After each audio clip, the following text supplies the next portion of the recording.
आज का जो टॉपिक रहने वाला है वो है डबल पावर आईसी के ऊपर C615-7-4 ये इसकी इनपुट है। तो आपका सीपीयू में वोल्टेज जाएगा नहीं, जाहिर सी बात है आपका फ़ोन में प्रॉब्लम तो आना निश्चित है, क्योंकि सीपीयू के अंदर काफ़ी सारे कोर होते हैं।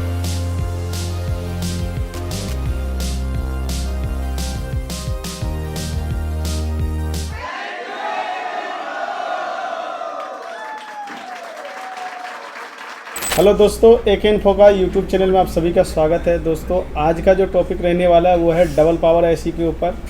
इसमें दोस्तों दो पावर आईसी जब होते हैं कैसे दोनों आपस में काम करते हैं, इसका क्या कौन सा कनेक्शन होता है, कौन सी आईसी पहले एक्टिव होता है, कौन सा आईसी सेकंड टाइम एक्टिव होता है, कौन सी आईसी के कनेक्शन कहाँ पे जाते हैं, जानेंगे इस वीडियो में हम पूरे ही डिटेल में। मैं कोशिश करूँगा ज़्यादा से ज़्यादा इस वीडियो में डिटेल में जाने का दोस्तों, और आप इस वीडियो को देखते रहें क्योंकि मैं इसमें दो पावर आईसी के बारे में बताऊंगा। तो इसमें मैं सबसे पहले जानता हूं कि दो पावर आईसी के अंदर क्या क्या ऐसे फंक्शन होते हैं, कितने कितने पार्टीशन होते हैं। जो पावर आईसी के पास आपने देखा होगा इतने सारे बक कॉइल लगे होते हैं, उसका क्या रोल होता है, कितने होते हैं, कौन सी कॉइल ख़राब होने से क्या दिक्कत आएंगे, मॉडेम कौन सी होता है, कौन सी इसका हाई पावर होता है, कौन सी लो एलडीओ होता है, कौन सी इसकी सीपीयू में कनेक्शन जाता है, कौन सी दूसरे पावर आईसी में कनेक्शन जाता है। तो ये सब सवाल हम इसमें जानेंगे और कैसे सिस्टमैटिक कोऑपरेट करते हैं आप ये सब भी समझ पाएंगे। तो दोस्तों चलिए हम वीडियो को करते हैं स्टार्ट। यहाँ पे देखोगे हमने एक Note 5 Pro का बोर्ड लिया हुआ है। इसमें आपको दो पावर आईसी आपको देखने को मिलेंगे। इसमें एक पावर आईसी का जो यहाँ पे मॉडल रखा गया है वो है U501 रखा हुआ है। इसको हम यहाँ से कॉपी कर लेते हैं U501 को।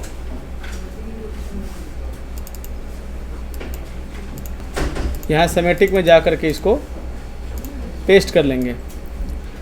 पेस्ट कर लेंगे तो आपको मैं बता दूँ इसमें कई सारे डिपार्टमेंट होते हैं। इसमें देखोगे आप यहाँ पे ऑप्शन में F लिखा हुआ है, मैं नेक्स्ट करूँगा तो A लिखा हुआ है, यहाँ से स्टार्टिंग है।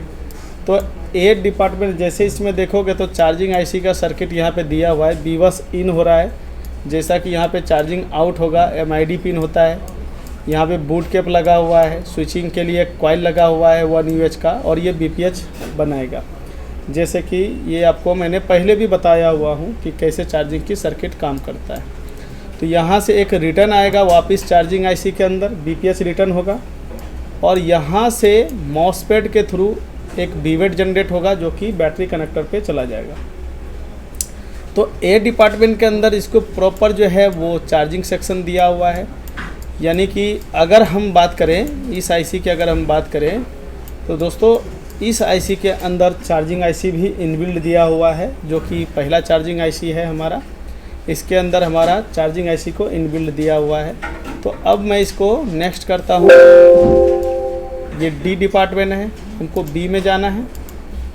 देखिए ये बी डिपार्टमेंट, इसमें ग्राउंड के बारे में बताया गया है, कौन कौन सी इसकी पेड ग्राउंड होगा इसके बारे में इसमें बताया हुआ है। तो अब यहाँ जाते हैं सी डिपार्टमेंट। सी डिपार्टमेंट में जो है इसका देख सकते हैं PWM लाइन की इसमें इनपुट दिखाया हुआ है। हम इसको अब जी में जाते हैं तो देखोगे तो ये एक LDO डिपार्टमेंट है। जी में आपका LDO डिपार्टमेंट है। इससे पहले मैं बक को पहले एक्सप्लेन करूँगा। देखो F में गए, ये तो बक डिपार्टमेंट है।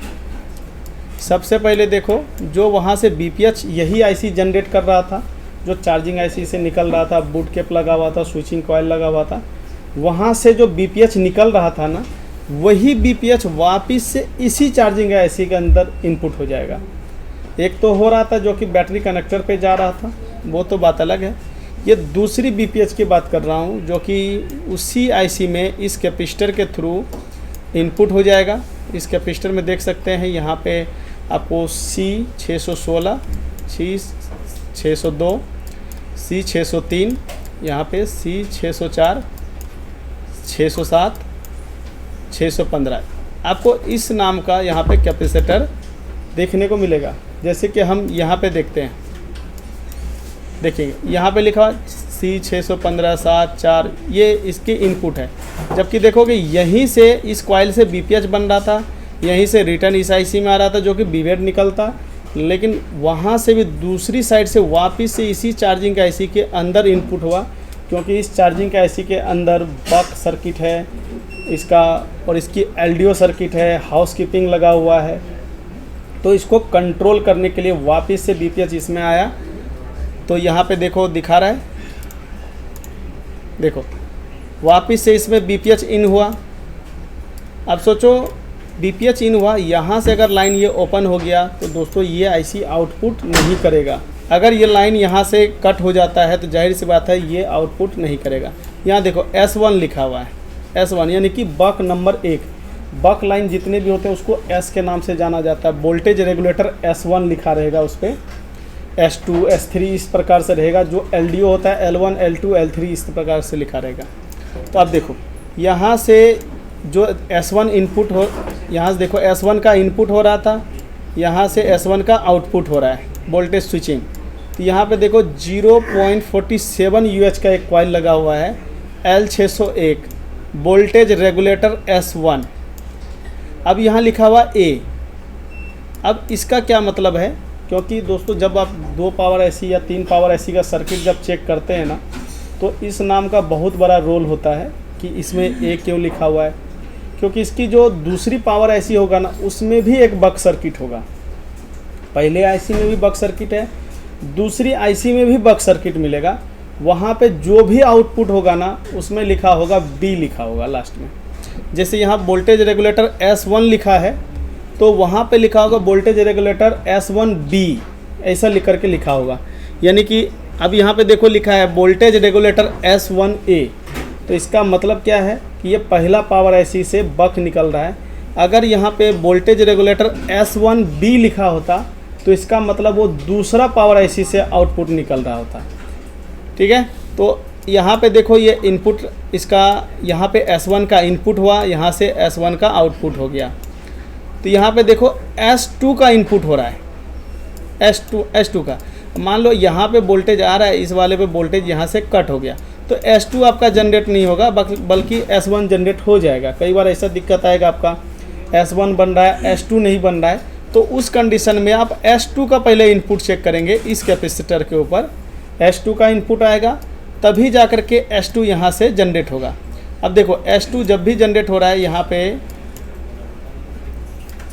देखो S2 इसका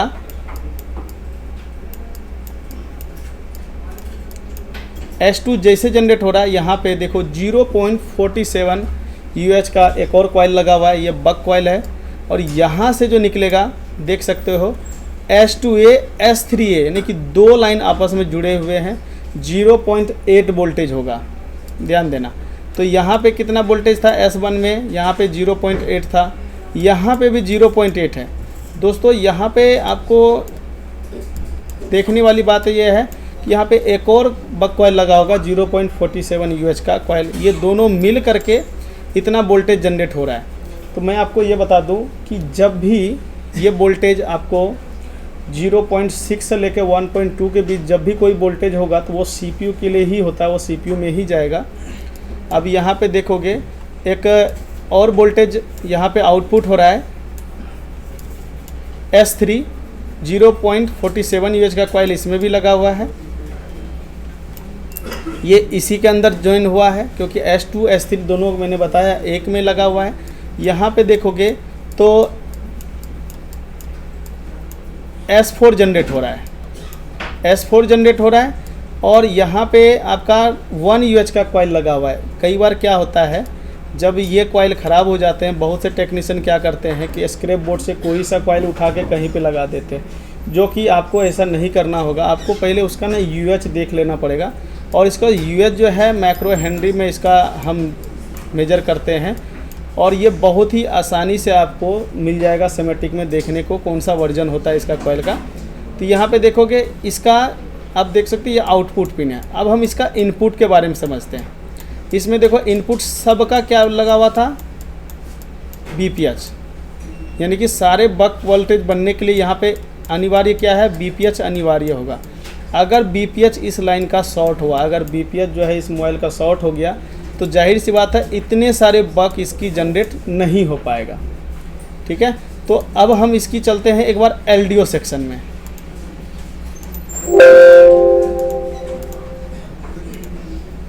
देखो ये LDO है, LDO सेक्शन, यहाँ पे आपको वोल्टेज रेगुलेटर L1 के नाम से होगा और इसके आगे भी A लिखा होगा, देखना ये देखो A लिखा हुआ है। Voltage regulator L1A, voltage regulator L2A, L3A, L5A, L6A, L7A, L8A, यानी कि सब में A लिखा होगा और दूसरी पावर IC में जो होगा LDO सेक्शन उसमें B लिखा होगा। ओके, तो यहाँ पे ध्यान दीजिए। जैसे कि यहाँ पे देखो एक लिखा है वोल्टेज रेगुलेटर S2B, यानी कि ये कौन सी IC से आएगा इनपुट, इसका जो दूसरी वाली जो पावर IC है वहाँ से एक इनपुट आएगा S2B के नाम से, और ये इनपुट होगा C529 कैपेसिटर के द्वारा पहला वाला प्राइमरी वाला उसमें पावर IC में। यानी कि जब आपका मोबाइल पहला एक्टिव होता है वो एक्टिव, दूसरा पावर IC एक्टिव होगा, वहाँ से एक्टिव हो करके उसका बक जो है इस IC में इनपुट होगा और यहाँ से फिर जो है आपका LDO 2 और 3 जनरेट होगा। अब देखो LDO 2 और 3, ये 2 और 3 आउटपुट होगा। अब बताओ, अगर हमारा दूसरी पावर IC ख़राब हुआ, अगर हमारा दूसरी पावर IC ख़राब हुआ तो वो इतनी वोल्टेज आउटपुट नहीं करेगा और आपका पहला वाला पावर IC पूरी तरीके से आउटपुट नहीं होगा, यानी कि वो बक तो बना देगा लेकिन LDO सेक्शन एक्टिव नहीं कर पाएगा। तो अब यहाँ पे देखो दूसरे के लिए किस कहाँ से इनपुट आ रहा है, वोल्टेज रेगुलेटर S5A लिखा हुआ है, यानी कि अब जो अगली LDO के लिए LDO 167 के लिए जो इनपुट होगा वो पहला वाला ही पावर IC इनपुट देगा। लेकिन यहाँ पे देखोगे LDO 2 और 3 को इनपुट करने के लिए दूसरी वाली पावर IC से इनपुट आ रहा है, लेकिन यहाँ पे LDO 167 को एक्टिव करने के लिए पहला वाला पावर IC से इनपुट आ रहा है। तो ये सब चीज़ आपको पता होना बहुत ज़रूरी है दोस्तों। अगर आपका जाहिर सी बात है LDO 167 एक्टिव नहीं होगा तो आपको लगेगा कि भैया ये वाला पावर IC ख़राब है, जैसे L2 L3 नहीं बन रहा है तो आपको लगेगा कि ये पहला वाला पावर IC ही ख़राब है, आप इसको चेंज कर दोगे फिर भी ये आउटपुट नहीं होगा। तो उस कंडीशन में आपको इस LDO का एक बार इनपुट ज़रूर चेक करना होगा, C529 कैपेसिटर पे चेक होगा, फिर जा कर के ये आउटपुट होगा। ओके, इसी प्रकार से देखो यहाँ पे LDO 5 के लिए जो है ये वीरेज S2B, यानी कि ये दूसरी वाली पावर IC से आ रहा है इसका इनपुट। तो यहाँ पे देखोगे S4A, यानी कि पहला ही पावर IC से इनपुट आ रहा है जो कि इतने सारे LDO जनरेट होगा। यहाँ देखो एक आ गया वोल्टेज BOB, यानी कि वीरेज BOB। अब दोस्तों BOB कैसे जनरेट होता है मैं आपको बता दूं। जो पहला पावर IC एक्टिव होगा वहाँ से BOB एक वोल्टेज जनरेट करके दूसरी पावर IC को दे देगा, वहाँ उसके थ्रू वो दूसरा पावर IC एक्टिव होगा और वहाँ से एक BOB निकल के वापस इस पावर IC के अंदर आएगा और यहाँ पे LDO नंबर 15, 16, 17, 18, 19 इतना नंबर का LDO बनाएगा। जैसे मान लो हमें ये पता करना है कि LDO नंबर 19 कहाँ जा रही है, किस लिए बन रहा है, तो हमें करना क्या होगा, LDO नंबर 19 में देखोगे एक कैपेसिटर लगा होगा। इस कैपेसिटर का जो नंबर है C528। अब इसको कॉपी कर लीजिए और इसके लेआउट में जाइए। देखो यहाँ लगा हुआ है, देखो ये दूसरी वाली पावर IC है, ये पहला पावर IC है और यहाँ सेमेटिक क्या कह रहा है, सेमेटिक ये कह रहे हैं इसकी इनपुट जो है BOB होगा C530 से। अब C530 कहाँ लगा हुआ है ये हमको चेक करना है।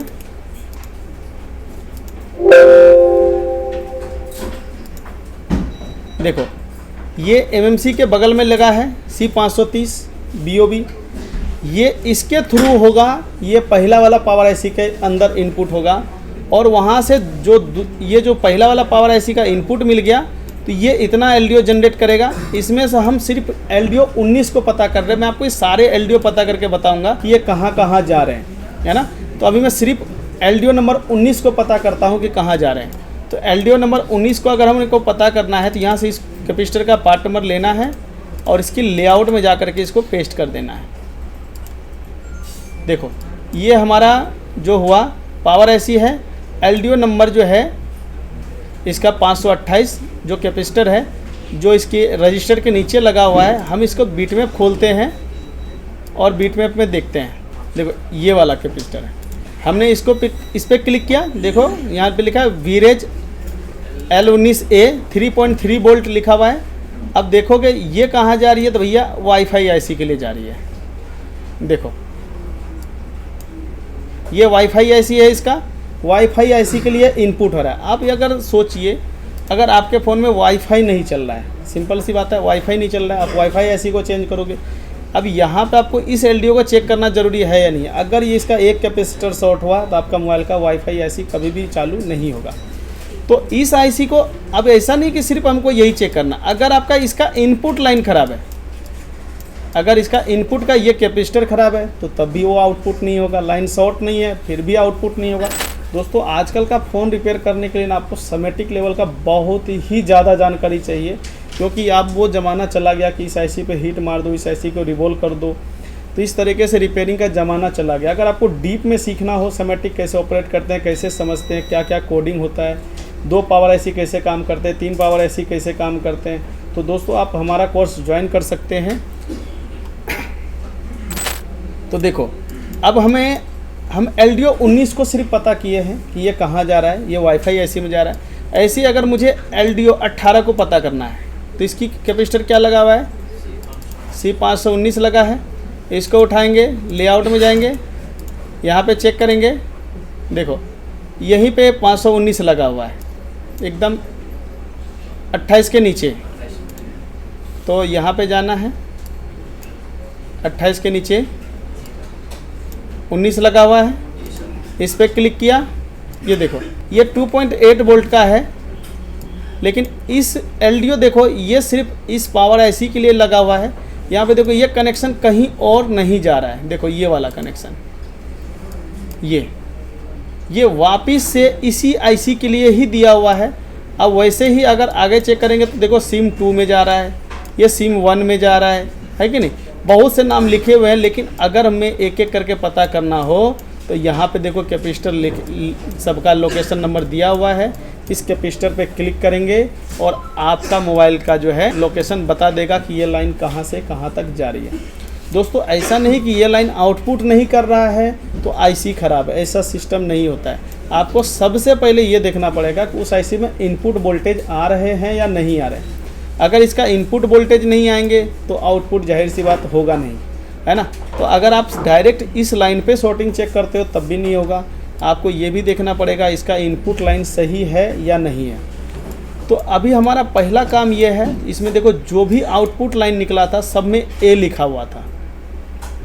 ओके, यहाँ पे हम एक काम करते हैं, दूसरी वाली पावर आईसी को एक बार सर्च करते हैं।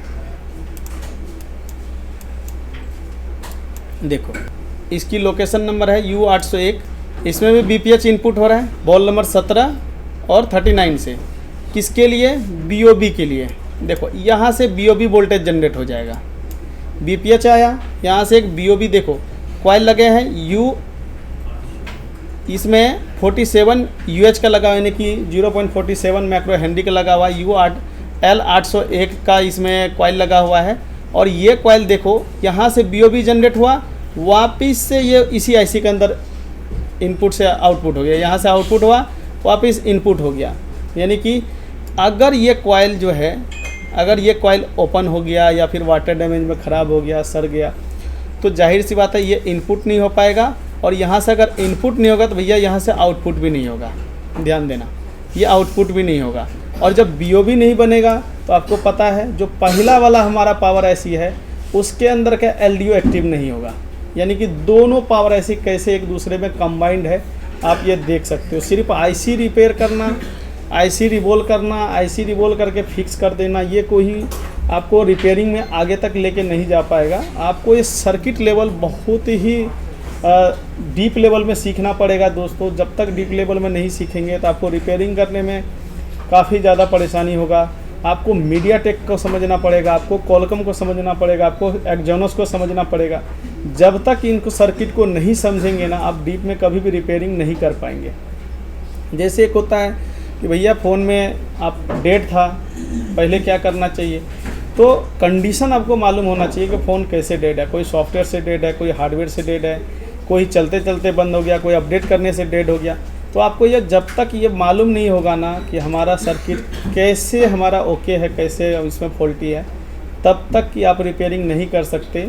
वो रिपेयरिंग का कोई ऐसा भविष्य नहीं है कि आप इस IC पे हीट मार दो, उस IC पे हीट मार दो, इसका कोई भविष्य नहीं है। तो यहाँ से देखोगे इसका BOB इसका इनपुट हो रहा है। अब मैं अगर ये देखूँ कि ये कॉइल लगा कहाँ है, L801, तो इसमें आप देखोगे L801 जो दूसरी वाली पावर IC है ना, यहाँ पे लगा हुआ है।